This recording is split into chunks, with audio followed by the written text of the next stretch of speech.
My name is Alexander Higgins. I'm the author, owner, creator of the American Test Courses and Exams. This is one of the books right here, the American Test United States Constitution.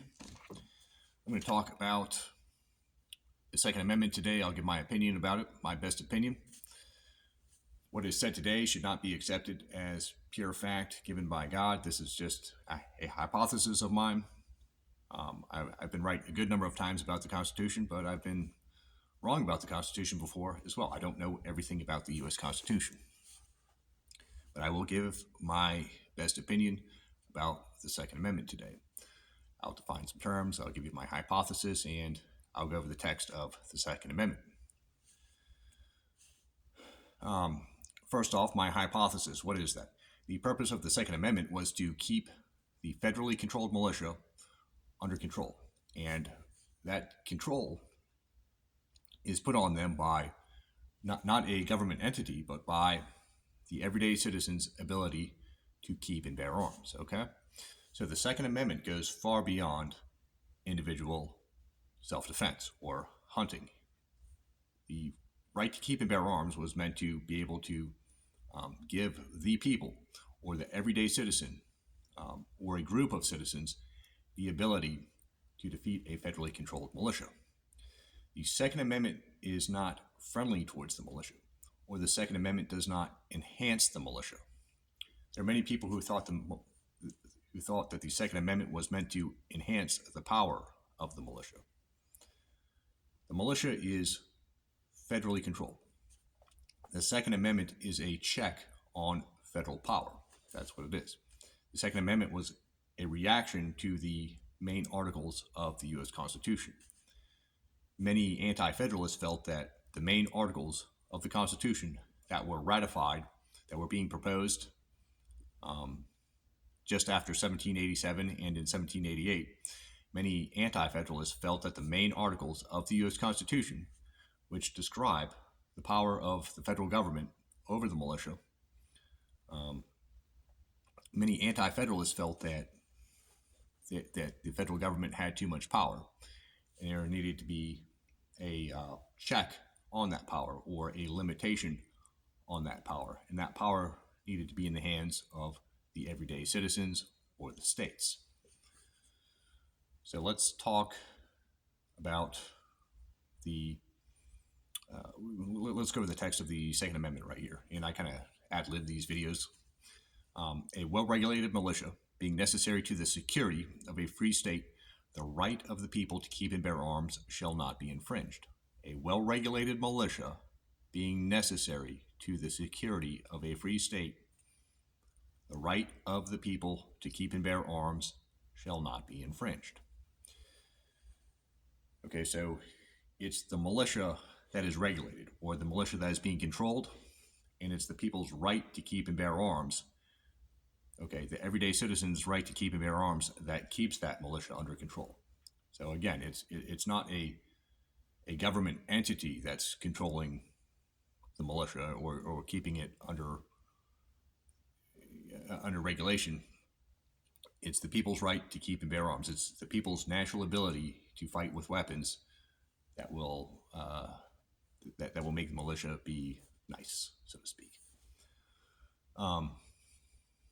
Let's define some terms in this Second Amendment. So we have militia, we have the people, and we have arms, okay?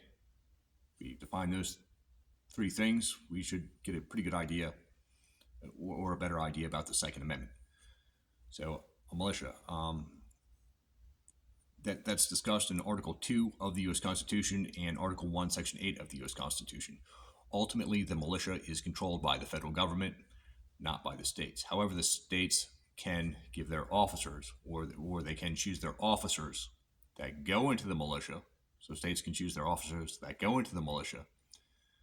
But when it comes down to it, when it comes down to calling them forward, Congress and the President of the United States, they have ultimate control over that militia. That's all there is. I mean, that's said in Article 2 of the U.S. Constitution. The President of the United States shall be Commander-in-Chief of the militia, as well as the armed services. So the militia, we're talking about the militia of legality, not the militia of American mythology. So often the term mythology, the term militia is discussed in our American mythology, and there are all kinds of great stories about this militia that fought off the British. But in terms of the Constitution that was ratified in 1788, it is ultimately controlled by the federal government, and the Second Amendment was meant to possibly fight against that militia in case the militia became tyrannical.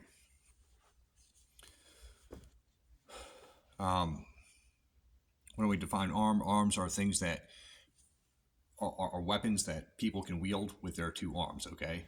They're practical to wield with a person's two arms, and they can wear them. Those are arms. That's according to Black's Law Dictionary. Now, arms, in terms of the Constitution, could have a broader meaning than arms that could be carried with people's two arms. So that term could include ordnance or bombs or something like that. But arms at least includes weapons that can be wielded with two hands. And again, this right is not to be regulated. It's meant to be unrestricted. And that's according to the text of Amendment 2A. And people's these arms that people should have, that the people should have, should be capable of fighting against the militia or some type of federally controlled police force or a military unit. Okay, in case the government turns tyrannical against the people. This is my hypothesis. Let's go over Federalist. Now let's define the people. Okay, we did not define the people. The people, those are all citizens. Okay, the people are all citizens of the United States, whereas the militia, pretty much, it's a small group of citizens. The militia consists of citizens that are 18 to 40 or 45 years old. That's according to the Militia Act that was signed in 1792. There were actually two militia acts, and they define the militia. I actually quote that text inside this book, inside the glossary of terms, inside this course book right here. Arms are defined as well, and so are the people and citizens of the United States. But things have a specific meaning. They don't have a mythological meaning in the Constitution. They have a specific protocol meaning. It's like math, okay? There's no wish-wash in the Constitution, or there's not supposed to be any wish-wash at all. So we had people, the everyday citizen. Then we have militia, which is a small group of the citizens, which is ultimately controlled by the government. And then we have arms. And when you look at the relation of those things to one another, in terms of the Second Amendment, the people's right to keep and bear arms keeps the militia in check. Let's go to Federalist 29. What else can we use to back up my theory with, my hypothesis? In Federalist 29, Alexander Hamilton, he expressed the fears of the anti-federalists in his paper. He argued against these anti-federalists. He felt that these fears were irrational. However, Federalist 29 does prove that many Americans were scared of the militia that's written about within the text of the U.S. Constitution. So Federalist 29, written by Alexander Hamilton, expresses the fear of many U.S. citizens during the time when the Constitution was being considered. Okay, Federalist 29 was written in 1788, and the Constitution was finally ratified in 1788. That many states were still skeptical of the document, and many states wanted an additional Bill of Rights added to the document. And anyways, this is my theory on the Second Amendment. Would kind of like to talk about court cases and stuff like that, but I want to chop this video off sometime around 10 minutes. Okay, thank you all very much.